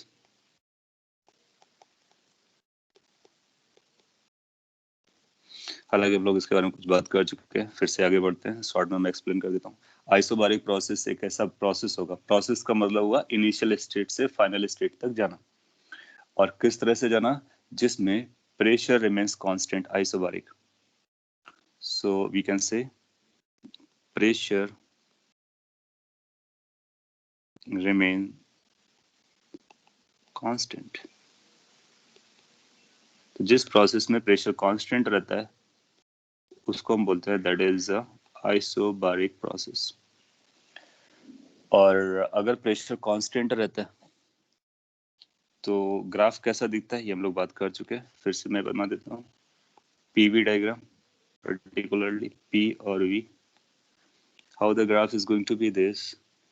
so ये एक स्टेट होगी और ये दूसरा फाइनल स्टेट होगी। अगर मैंने इधर एरो लगाया है तो ये एक्सपेंशन की बात चल रहा है, और अदरवाइज एरो लगाएंगे तो कंप्रेशन की बात चलेगी। इसको 1 को यहाँ पर बोल सकते हैं, ये V1 वॉल्यूम के बारे में बात करेगा, ये 2 को यहाँ बोल सकते हैं, V2 के बारे में बात करेगा। इस एरिया को निकालना हमारे लिए क्वाइट इजी हो जाएगा, क्वाइट इजी हो जाएगा अगर इस प्रेशर का नाम P दिया गया है तो। सो प्रेशर अपने को पता है, इनिशियल एंड फाइनल वॉल्यूम पता है, तो एरिया निकालेंगे, area under the graph work done के बराबर हो जाएगा। सो यहाँ से अपने को वर्क डन की वैल्यू पता चल जाएगी, how much the work done is. So work done goes like integration P DV. आप यहीं से भी कैलकुलेट कर सकते हो, पी को बाहर निकाल सकते हो क्योंकि कांस्टेंट है, डीवी आएगा, कहाँ से कहाँ तक इंटीग्रेट करना है, v1 से v2। So how much the work done is coming out as p into v2 minus v1, that is change in volume. So इसको हम ऐसे लिख सकते हैं, delta w is equal to P D V. So that is the work done in the case of isobaric process. So delta W को हम P delta V तभी लिखेंगे जब प्रोसेस कैसा हो, आइसोबारिक। कोई और प्रोसेस होगा तो P डेल्टा V नहीं लिखते हैं, इंटीग्रेशन P dV लिखते हैं। मेक श्योर कि ये डिफरेंस आपको पता है। अच्छा, साथ ही साथ इसमें कुछ और भी वेरिएशन कर सकते हैं, सिंस वी नो कि PV इक्वल टू NRT तो होता ही है। अगर अपना सिस्टम को क्लोज सिस्टम है उस तरह से जो हम लोगों ने बात किया है, तो इसको हम डिफरेंशिएट कर सकते हैं। जब इसको डिफरेंशिएट करेंगे तो पी तो कांस्टेंट है, पी बाहर आ जाएगा, तो पी डेल्टा वी लगा सकते हैं। इसकी वैल्यू एन आउटसाइड आ जाएगा, आर और डेल्टा टी के बराबर हो जाएगा। So P delta V can also be written as N R delta T in case of pressure constant. यानी मैंने जो डिफरेंशिएशन था उसको डेल्टा लिख दिया डी की जगह पर। So P D V can be written as N R D T. So ये जो वर्क डन है, इस वर्क डन को आप इस तरह से भी याद रख सकते हो, then this is also going to be equal to N R delta T. कई बार क्या करेगा कि वो वर्क डन की वैल्यू पूछेगा आपसे और प्रेशर और वॉल्यूम का नाम ना लेकर के टेम्परेचर का नाम लेगा। सो this will be the definition for work done in case of isobaric process. Work done अपने को पता चल गया, अच्छी बात है। डेल्टा यू क्या होता है? डेल्टा यू होगा N C V delta T, N C V delta T. So ये अपने को पता रहता है। सीवी आपको पता चल जाएगा, डेल्टा टी पता होगा तो आप बता दोगे कि कितना डेल्टा यू आ रहा है। फिर फर्स्ट लॉ ऑफ थर्मोडायनेमिक्स लगा दोगे, फर्स्ट लॉ ऑफ थर्मोडायनेमिक्स के अकॉर्डिंग आएगा दिस प्लस दिस, रख देते हैं वैल्यूज, तो ये बनेगा N C V delta T plus N R delta T. So how much the delta Q becomes, इसको आप ऐसा भी लिख सकते हो, N C V plus R delta T. आपको याद होगा Mayer's formula, CP minus CV is equal to R होता है, तो सीवी प्लस आर को क्या लिख सकते हैं, सीपी लिख सकते हैं। तो ये बन जाएगा N C P delta T. Since we know C P minus C V is equal to R, so C V plus R की वैल्यू सी पी होगी। जैसे आपने ये लिखा तो आपको याद आ गया, ये तो हम लोग पहले भी बात कर चुके हैं, आइसोबारिक प्रोसेस के लिए डेल्टा क्यू की वैल्यू कितनी आती है, N C P delta T. Basically यहाँ पे प्रूफ कर दिया गया है उसी फॉर्मूले को कि डेल्टा क्यू की value N C P delta T हो जाएगी in case of isobaric process. उसको हमने अदरवाइज कैलकुलेट किया, पहले वर्क डन कैलकुलेट किया, डेल्टा यू कैलकुलेट किया, फिर यहाँ से कैलकुलेट किया। तो आप डायरेक्टली यूज करो या फिर इस तरह से करो, समझता है। The point is we can find what is the work done, what is the internal energy, what is the heat involvement, what the graph is. So ये आपस में हम लोग लिंक कर सकते हैं आइसोबारिक प्रोसेस के लिए। कई बार वो ग्राफ पीवी में ना दे करके किसी और पैरामीटर्स पे देगा तो हम उसका कन्वर्जन करना जानते हैं। एरो हमारे लिए बहुत इंपॉर्टेंट है, एक्सपेंशन हो रहा है इसलिए वर्क डन पॉजिटिव है, वर्क डन पॉजिटिव है यहाँ पर। इसको यहाँ से भी देख सकते हो, डेल्टा टी आ रहा है। कई बार आपसे ऐसा पूछेगा कि ये T1 है, ये T2 है, किसका टेम्परेचर ज्यादा है, T1 या T2 का? क्या बता सकते हो T1 और T2 में कौन सा ज्यादा होगा? 1 पॉइंट का टेम्परेचर अगर T1 है, सेकंड पॉइंट का टेम्परेचर T2 है, स्टेट का वेदर बेसिकली। सो कौन सा स्टेट का टेम्परेचर हायर है, T1 और T2? T2। और उसको ऑब्जर्व करने के लिए आपके पास कई सारे तरीके हैं। PV इक्वल टू NRT है ना, P कांस्टेंट रहता है तो P तो बराबर है, तो जिसका वॉल्यूम ज्यादा होगा उसका टेम्परेचर ज्यादा होगा, तो वॉल्यूम 2 का ज्यादा है इसलिए टेम्परेचर 2 का ज्यादा होगा। So T2 is more as compare to T1। और आप उसको वर्क डन से भी लिंक कर सकते हो। वर्क डन से कैसे लिंक कर सकते हो कि हमको पता है वर्क डन पॉजिटिव है क्योंकि ये एक्सपेंशन चल रहा है, तो डेल्टा टी को पॉजिटिव होना पड़ेगा, hence final temperature should be greater as compare to the initial temperature. Yes, the point is कि आप पीवी इक्वल टू एनआरटी से इंडिकेट कर सकते हो, वर्क डन से भी उसको रिलेट कर सकते हो, आप देखोगे दोनों कंसिस्टेंट रहेंगे। सो ये आइसोबारिक के बारे में डिटेल में इंफॉर्मेशन हो जाता है। Next we can go for the another simple process called isochoric process.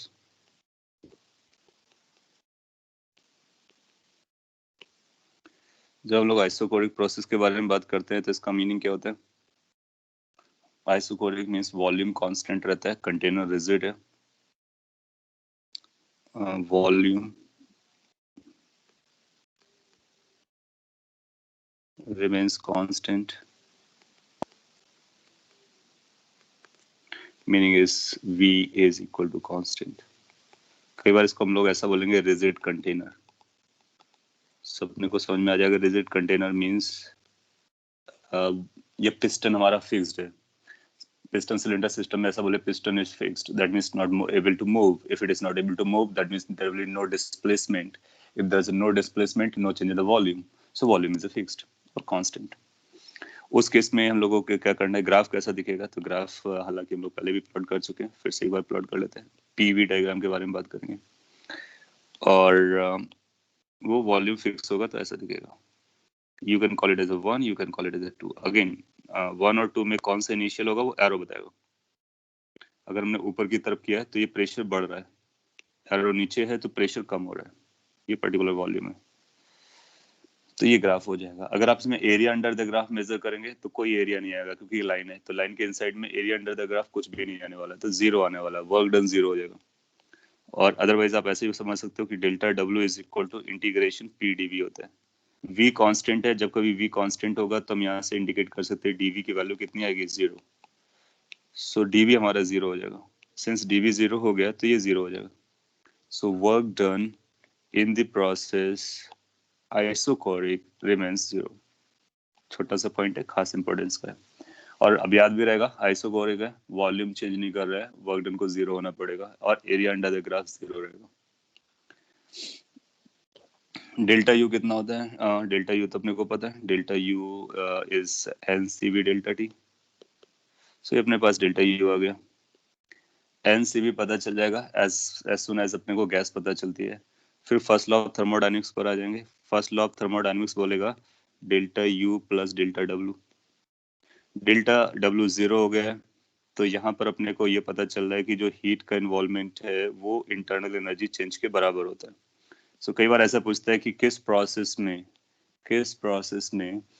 Internal energy का चेंज हीट के बराबर होता है, दैट तो उसका मतलब है कि जो हीट आप सप्लाई कर रहे हो वो केवल टेम्परेचर को बढ़ाने में जा रही है, एक्सपेंशन में नहीं जा रही है। That means there is no expansion taking place, neither there is a compression, hence rigid volume, that means constant volume, isochoric process. अच्छा, इसकी वैल्यू कितनी होगी? ऑफ कोर्स इसकी वैल्यू तो आप इजीली लिख सकते हो, this value is going to be N C V delta T. फिर आपको याद आएगा, इसकी तो हम लोग पहले से बात कर चुके हैं, डेल्टा क्यू की value N C V delta T होती है, किस केस के लिए? आइसोकोरिक प्रोसेस के लिए। सो delta Q, delta U, delta W graph, ये सारी इंफॉर्मेशन से रिलेटेड आपसे कोई क्वेश्चन पूछा जा सकता है। और अगर आपसे कोई बोलता है कि ये टेम्परेचर T1 है, ये टेम्परेचर T2 है, तो T1 T2 में कौन सा बड़ा होगा, क्या बता सकते हो? इस वाले ग्राफ में यहाँ पे वर्क डन तो अपना 0 आ रहा है, तो क्या टेम्परेचर बराबर होंगे, या टेम्परेचर T1 बड़ा होगा या T2 बड़ा होगा? Any idea now? Sir, T2 greater than T1. सो इसको आप डेल्टा डब्ल्यू से तो लिंक नहीं कर पाओगे, लेकिन पीवी इक्वल टू एनआरटी से जरूर लिंक करोगे। वॉल्यूम कांस्टेंट है, तो टेम्परेचर उसी का ज़्यादा होगा जिसका प्रेशर ज़्यादा है। सो यहाँ से हम कंक्लूड कर सकते हैं T2 ग्रेटर देन T1, क्योंकि T2 के करस्पॉन्डिंग प्रेशर ज़्यादा है, T1 के करस्पॉन्डिंग प्रेशर कम है। सो टेम्परेचर को हम केवल वर्क डन से ही नहीं बल्कि इस इक्वेशन से या ओवरऑल देख करके पता करते हैं। सो पीवी डायग्राम होगा तो पी और वी तो आपको दिख रहा होगा, टी नहीं दिख रहा होगा, तो टी को हम इंटरप्रेट करते हैं। उसको इंटरप्रेट करने के लिए स्टेट इक्वेशन हमारे लिए यूजफुल रहती है, आइडियल गैस वाली इक्वेशन। सो P1 पहले 1 वाले सारे टर्म्स रखिए, फिर 2 वाले रखिए, फिर कंपेयर कर लीजिए, वहां से अपने को पता चल जाएगा। सो ये दो प्रोसेसेस के बारे में लोग आइडिया पहले भी ले चुके थे। अब हम लोग थर्ड के बारे में लेते हैं, that is isothermal process.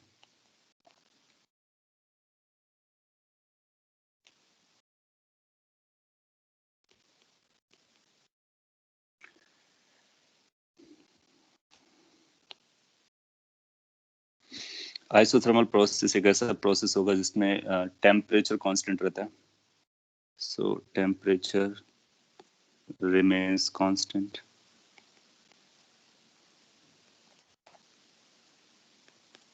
Means temperature is constant, T is equal to constant, it's not changing. तो डेल्टा टी कितना आ जाएगा, इसका मतलब आएगा डेल्टा टी की वैल्यू 0 आ जाएगी, कि जब कभी कोई चीज़ कांस्टेंट होती है तो उसका चेंज नहीं होता है, that means change is 0। Graph कैसा दिखता है, तो ग्राफ के बारे में बात कर लेते हैं। कोई भी ग्राफ आप प्लॉट कर सकते हो, पॉपुलरली हम लोग पीवी डायग्राम बताते हैं, पीवी डायग्राम बताते हैं। और अब जानते हो टेम्परेचर अगर कांस्टेंट हो गया तो पीवी इक्वल टू एनआरटी के अकॉर्डिंग, एन अगर कांस्टेंट है, आर कांस्टेंट है, टी कांस्टेंट है, तो पीवी कांस्टेंट हो जाएगा। तो जो रेक्टेंगुलर हाइपरबोला था उसको प्लॉट करना होगा, तो ऐसे बनता है, कुछ इसी तरीका था। इसमें किसी को 1 किसी को 2 बोल सकते हो, जैसे मैंने इसको 1 बोला और इसको 2 बोला, तो इस तरह से आरो लगा दिया। इसका मतलब है इसमें टेम्परेचर 1 से लेकर 2, इसके बीच में जितनी भी इन्फाइनेटली मैनी स्टेट्स हैं सभी का टेम्परेचर कांस्टेंट रहता है। लेकिन आप देखोगे प्रेशर की वैल्यू डिक्रीज हो रही है और वॉल्यूम की वैल्यू इंक्रीज हो रही है। So volume is increasing, pressure is decreasing. Work done कैसा आएगा, पॉजिटिव और निगेटिव। सो आप बोलोगे कि जो वर्क डन निकालने का अपने पास तरीका है तो आएगा पी डीवी। प्रेशर कम हो रहा है, वॉल्यूम बढ़ रहा है। सो अगर एक क्वांटिटी कम हो रही है, दूसरी बढ़ रही है, तो वर्क डन कितना कैसा जाएगा, इंक्रीज करेगा, डिक्रीज करेगा, पॉजिटिव होगा, निगेटिव होगा, उसके बारे में बात कर सकते हैं। तो उसको याद रखिए, वॉल्यूम को देखना होता है, वॉल्यूम एक्सपेंड हो रहा है, बढ़ रहा है। अगर एक्सपेंशन चल रहा है तो वर्क डन पॉजिटिव आएगा, कंप्रेशन चल रहा है तो वर्क डन निगेटिव आएगा। तो यहाँ पर भी वर्क डन पॉजिटिव आएगा, even the pressure is decreasing, delta V is increasing. So delta W is going to be positive. कितना वैल्यू होगा, उसके लिए आपको इस एरिया को कैलकुलेट करना चाहिए। लेकिन जब आप इस एरिया को कैलकुलेट करने के लिए जाएंगे तो आप बोलेंगे ये कॉम्प्लिकेटेड हो जाएगा, क्योंकि ये डायरेक्टली हम ज्योमेट्री से नहीं निकाल सकते, इक्वेशन को यूज करके निकाल सकते हैं। सो निकाल लेते हैं कि वर्क डन कितना आने वाला है। सो इससे आपको एक पॉइंट और लर्न करना होगा कि कभी आपको कोई इक्वेशन पता हो तो कैसे वर्क डन कैलकुलेट करते हैं। सो अपने को ये पता है कि टी कांस्टेंट है, ये इक्वेशन अपने पास है। सो ये पी और वी दोनों वेरिएबल है, तो पी को हम यहाँ से रिप्लेस करेंगे। अगर यहाँ से पी को हम बारो करते हैं तो पी की वैल्यू आएगी N R T divide by V. So इस पी को आप इस एक्सप्रेशन पे रख देंगे वर्क डन वाले में। सो अपने को पता चलेगा N R T divide by V DV हो जाएगा। ऐसा रखने से अब आपको पता चल गया हमारे पास वी एक वेरिएबल है, बाकी सब कांस्टेंट है। एन कांस्टेंट है, आर कांस्टेंट है, टी कांस्टेंट है, क्योंकि आइसोथर्मल है तो टी कांस्टेंट रहोगा। Constants can be taken outside, so NRT outside आ गया, ये बनेगा डीवी बाई वी। इट्स ये V1 था, ये V2 था। सो इसको V1 से V2 तक इंटीग्रेट करेंगे या V इनिशियल से V फाइनल तक इंटीग्रेट करेंगे। सो इसका फार्मूला बन जाएगा एन आर टी 1/x का इंटीग्रेशन हम लोग जानते हैं ln में जाता है, तो ये बन जाएगा ln। अगर मैं डायरेक्टली लिखूं तो V final divide by V initial हो जाएगा। मैंने डायरेक्टली लिखा हुआ है, आप ln V लिखेंगे फिर फाइनल माइनस इनिशियल लिमिट लगाएंगे, ln V2 minus ln V1 आएगा, फिर वो रेशियो में आ जाएगा। सो ये बन जाएगा। सो अपने को बेसिकली एक फॉर्मूला मिल गया कि work done in case of isothermal process will be given by this expression. खास इंपॉर्टेंट है और इसको आपको याद भी रखना है। आपको नंबर ऑफ मोल्स बताएगा, टी बताएगा, तो आप यहाँ से ये नंबर पता कर लोगे। फाइनल वॉल्यूम देगा, इनिशियल वॉल्यूम देगा, दोनों का रेशियो निकालोगे, एलन यूज करोगे, ये एलन है, लॉग बेस ई, और उसके बेसिस पर वर्क डन पता चल जाएगा। यहाँ पर V2 बड़ा है, V1 छोटा है, तो ये जो रेशियो है ये 1 से बड़ा रहेगा, तो ln पॉजिटिव आएगा, इसलिए वर्क डन पॉजिटिव आ रहा है। तो यहाँ से भी देख सकते हैं कि वर्क डन पॉजिटिव आने वाला है, और यहाँ से भी पता चल रहा है कि ये एक्सपेंशन है, इसलिए पॉजिटिव वर्क डन है। डेल्टा डब्ल्यू पता चल गया।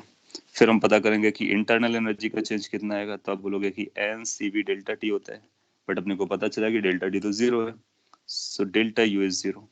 तो अपने को कंक्लूजन निकला कि इंटरनल एनर्जी का चेंज नहीं होता है आइसोथर्मल प्रोसेस के लिए। सो आपसे ऐसा पूछ सकता है किस प्रोसेस के लिए इंटरनल एनर्जी का चेंज 0 आएगा, तो आइसोथर्मल प्रोसेस होगी, और फिर उसके बाद ये वर्क डन निकाल सकता हूँ। फिर फर्स्ट लॉ ऑफ थर्मोडायनेमिक्स पे आ जाओ। डेल्टा क्यू की वैल्यू आपको क्या मिलेगी, delta U plus delta W. Delta U तो 0 हो गया, तो डेल्टा क्यू की वैल्यू अपने पास आ गई डेल्टा डब्ल्यू। डेल्टा डब्ल्यू हम लोगों ने निकाल लिया है, N R T L N V final by V initial। ना आप चाहो तो इसको P के टर्म में भी लिख सकते हो, क्योंकि PV कांस्टेंट है। सो यानी इनवर्सली प्रोपोर्शनल है पीवी के लिए, तो इसको अगर मैं इसी पे लिख देता हूँ तो आपको याद रखना आसान हो जाएगा। This could also be written as, कई बार आपको पी के टर्म में दिखेगा तो आप परेशान ना हो, ये बनेगा nRT ln P1 divide by P2। ये समझ में आया मैंने कैसे लिखा P1 डिवाइड बाई P2? क्योंकि V और P आपस में इनवर्सली प्रोपोर्शनल है। सिंस द इनवर्सली प्रोपोर्शनल, तो V2 by V1 will become P1 by P2। So V2 by V1 को P1 by P2 निकाल सकते हैं। अब देखो P1 बड़ा है, P2 छोटा है, तो ये पॉजिटिव आएगा, तो उसी बात को करेगा। You want to see the slide of isochoric? Yes, हम अभी बताने वाले। आप इसको पहले कॉपी कर लीजिए। सो ये फिनिश कर लो, इसके बाद आइसोकोरिक को बताते हैं, स्लाइड को एटलीस्ट।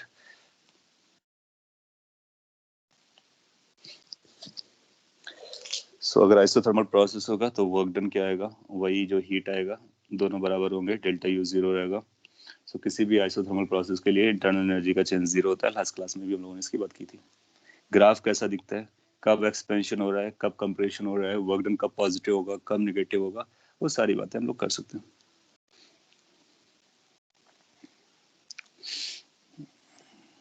और ये जो ग्राफ है ये खास इंपॉर्टेंट का है, क्योंकि इसमें हर एक पॉइंट का टेम्परेचर वही रहता है, सेम रहता है। तो T1 will be equal to T2, the temperature remains constant, not only in the end point but also at all the points. T is equal to constant always, or all the points. That's called isothermal process. हाँ, ये सब reversible के लिए, जितना भी हम लोग पढ़ रहे हैं सारा कुछ रिवर्सिबल के। अगेन रिवर्सिबल इरिवर्सिबल, ये दो प्रोसेसेस होते हैं।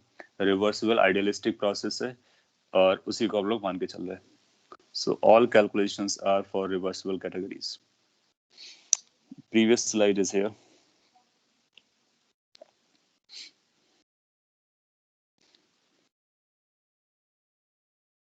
आपने केमिस्ट्री में अगर पढ़ रखा है तो एग्जैक्टली यही सब कुछ किया होगा। हाँ, और अगर आपके लिए इजी जा रहा है तो हम लोग पेसअप भी कर सकते हैं। अदरवाइज मैं एक नॉर्मल पेस से चल रहा हूँ, सो दैट कि अगर आप फर्स्ट टाइम भी पढ़ रहे हो तो आपको समझ में आना चाहिए कि क्या चल रहा है।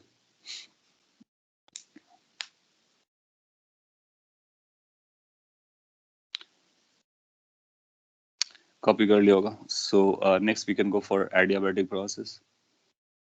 Yes, we have a time, so we can talk about that fourth most important process, that's called adiabatic.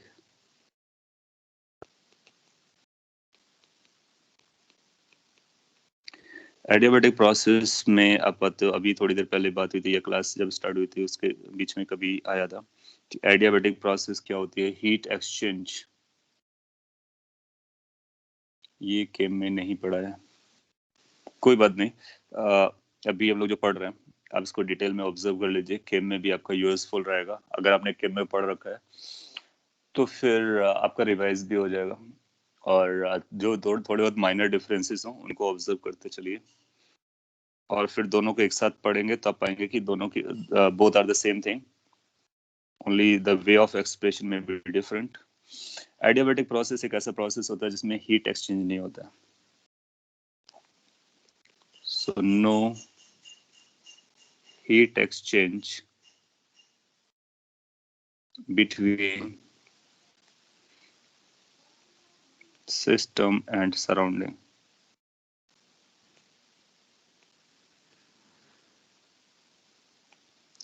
तो जब सिस्टम और सराउंडिंग के बीच में कोई हीट का एक्सचेंज ना हो रहा हो, ऐसी प्रोसेस को हम लोग एडियाबैटिक प्रोसेस बोलने वाले हैं। This will imply delta Q has to be zero. Delta Q heat आप देते हो या फिर एक्सट्रैक्ट करते हो, सो वो डेल्टा क्यू जीरो हो गया।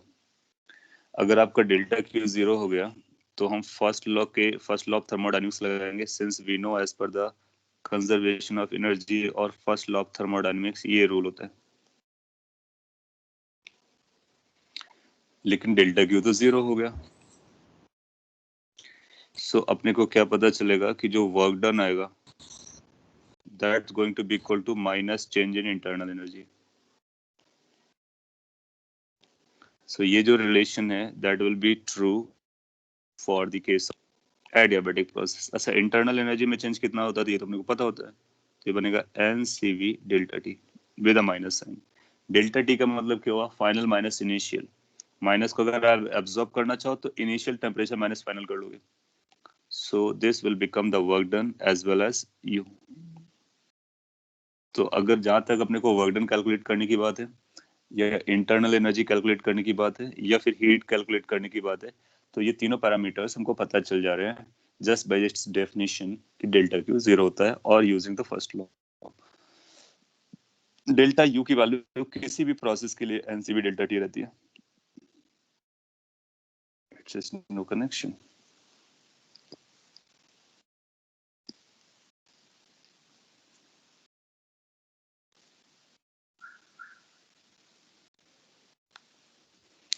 वेल अभी कनेक्टेड है या फिर नहीं, can you confirm that?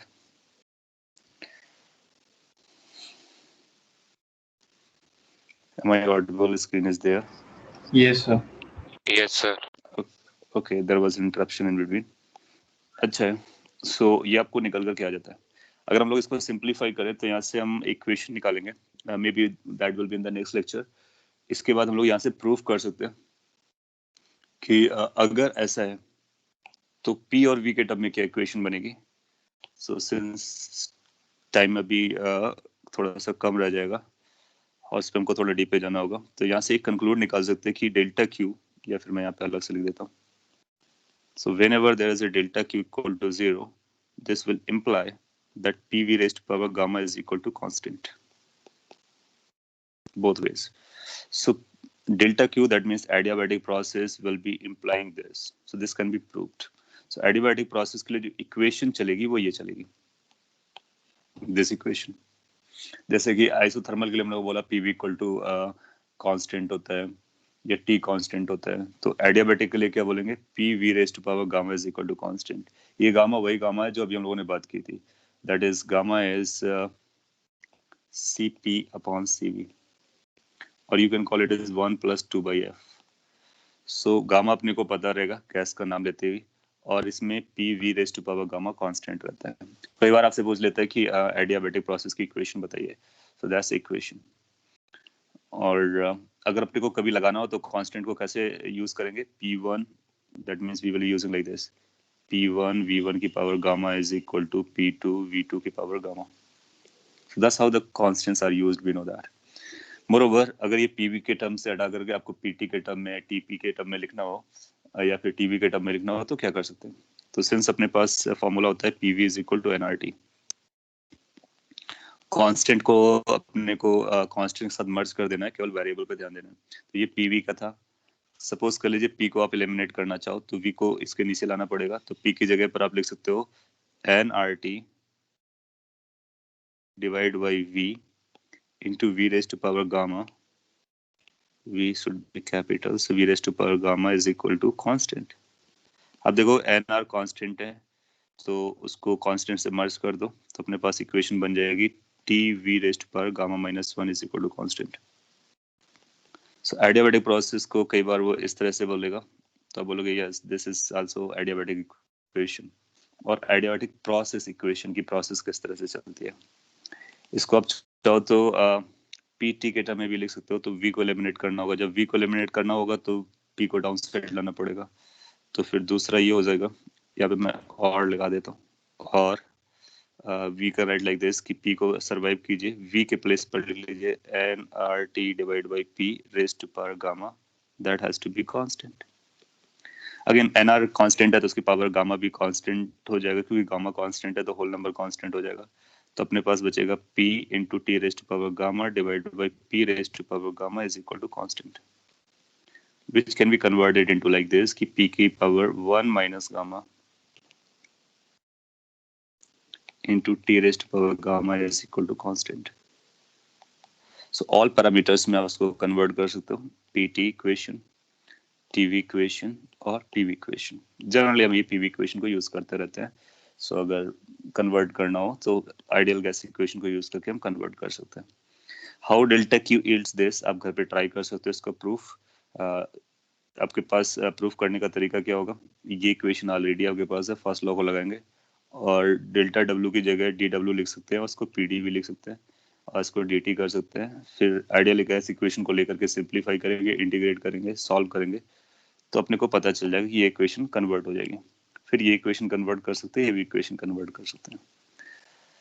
So delta Q 0 for adiabatic, delta U 0 for isothermal, delta W 0 for isochoric process. तो ये तीनों टर्म्स किस किस प्रोसेस के लिए 0 होते हैं वो अपने को पता चल गया, और उनके लिए वर्क डन कितना है, इंटरनल एनर्जी कितना चेंज आ रहा है, डेल्टा क्यू की वैल्यू कितनी है वो अपने को पता चल जा रहा है। अच्छा, ये PV raised power gamma equal to constant, अगर इसको आपको प्लॉट करना होगा तो कैसा दिखेगा? सो दिखने के पॉइंट ऑफ व्यू से आप बोलोगे कि अगर इसको हम प्लॉट करना चाहते हैं तो मैं यहाँ साइड पे प्लॉट कर दे रहा हूँ। पीवी गामा की वैल्यूज यहाँ पे देखो, ये जो गामा की वैल्यूज है ना वो रैंडम नहीं है। ये जो गामा की वैल्यू है वो सारी वैल्यूज को नहीं लेता है, ये केवल 3 वैल्यूज को लेने वाला है जो हम लोगों ने लिस्ट की थी। मोनो के लिए एक वैल्यू लेगा, डाया के लिए एक वैल्यू लेगा, और पॉली के लिए एक वैल्यू लेगा। सो बेसिकली कि गामा के only 3 values are allowed. So basically gamma हमारे लिए कांस्टेंट जैसा बिहेव करेगा, मोनो और डाई और टाई के लिए पर्टिकुलर वैल्यूज लेके आएगा। इनको जब हम प्लॉट करते हैं तो इसका अपीयरेंस कुछ ऐसे ही रहता है। So appearance will be some sort of this, but ये रेक्टेंगुलर हाइपरबोला नहीं होगा इन द सेंस कि जो हम x y equal to constant बोलते हैं, ये सिमिलर टू दैट होगा। और अगर हमने इस तरह को बोला है, सो 1 to 2, इसका मतलब ये एक्सपेंशन है, तो वर्क डन पॉजिटिव आ जाएगा। और अगर हमने एरो को अदरवाइज कर दिया तो वर्क डन नेगेटिव आ जाएगा। सो वर्क डन एक्सपेंशन से पता चल जाएगा। प्रोसेस सिमिलर जैसा दिखता है देखने में, बट अगर आप एग्जैक्टली प्लॉट करोगे तो जो आइसोथर्मल का था वो डिफरेंट आएगा ग्राफ, इसका डिफरेंट आएगा, क्योंकि उसमें गामा पावर में नहीं था। आप जानते हो पावर में आ गया तो v और p के जो नंबर्स हैं सेम v के लिए p के अलग अलग वैल्यूज आने लगेंगी, तो प्लॉट पॉइंट्स डिफरेंट होंगे तो ग्राफ डिफरेंट बनेगा। सो अपीयरेंस वाइज आप ऐसा बना सकते हो। सो ग्राफ हो गया, ये वैल्यूज हो गई, इक्वेशन हो गई, ये एडियाबैटिक के लिए है। हीट का एक्सचेंज नहीं होता है। नेक्स्ट क्लास में सबसे पहले हम लोग इसका प्रूफ करेंगे, डेल्टा क्यू और पीवी रेज़्ड पावर गामा। फिर और प्रोसेसेस हैं जैसे साइक्लिक प्रोसेस हो गया, रिवर्सिबल इरिवर्सिबल हो गया, पॉलीट्रॉपिक प्रोसेसेस हो गए, उनके बारे में भी इस तरह की बात करेंगे। Apart from understanding this important equation processes, इसके बाद हम लोग जनरल आइडिया ले लेंगे कि कोई भी प्रोसेस हमको देता है जनरली एडवांस जैसे पेपर में वो क्या करता है कि इन प्रोसेसेस का नाम नहीं लेगा, क्योंकि ये ऑब्वियस है, सभी को पता होता है डेल्टा यू क्या है, डेल्टा डब्ल्यू क्या है, डेल्टा क्यू, क्योंकि हम लोगों ने उनका डेरिवेशन कर रखा है। वो नया प्रोसेस देगा, कोई एक रिलेशन देगा पी वी टी और इन पैरामीटर्स पे। तो अगर वो हमको पता होगा तो कैसे हम पीवी इक्वल टू एनआरटी को यूज करेंगे उस गिवन प्रोसेस के साथ, और हम सारी वैल्यूज को पता कर लेंगे। डेल्टा यू जो कि सभी के लिए बराबर ही रहता है, डेल्टा डब्ल्यू जो कि मोस्ट इंपॉर्टेंट स्टेप होगा कैलकुलेट करना, और दोनों आ गया तो फिर डेल्टा क्यू के बारे में बात कर लेंगे। फिर इफिशियंसी और कार्नोट साइकिल्स और जो भी आगे वाला स्टफ है उसके बारे में बात करेंगे। ओके, आज के लिए हम लोग इतना ही रखते हैं, और जितना आपने आज स्टडी किया उस पर अगर कोई कंसर्न क्वेरी आ रहा हो तो आप पूछ सकते हो। Otherwise in next class we will be moving ahead.